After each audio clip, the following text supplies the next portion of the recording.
Ang intense ng mga kaganapan ngayon sa abot kamay na pangarap sapagkat ikakagulat ni Doc Lindo nang sasabihin sa kanya ng ina ni Annalyn na si Lynette, matapos nga ang pag-amin niya ng kanyang nararamdaman para sa anak nito.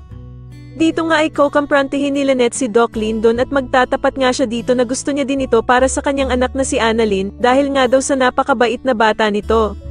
Samantala ay magtatagumpay nga ang pagtakas ni Moira papuntang Japan, at dito nga ay meron siyang kakausapin na half Filipino at half Japanese na kaibigan ni Doc Carlos para tulungan siya.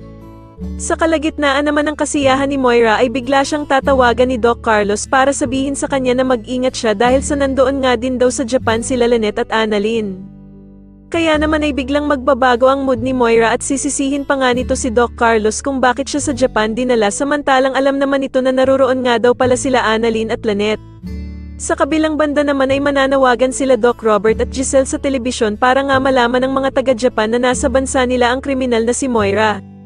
Pero magagalit naman ng sobra si Zoe at susugudan nga nito si Doc Robert at sasabihin nga nito na napakalaking kasiraan daw sa pamilya nila ang ginawang pag-broadcast nila Doc Robert at Giselle sa ina niyang si Moira.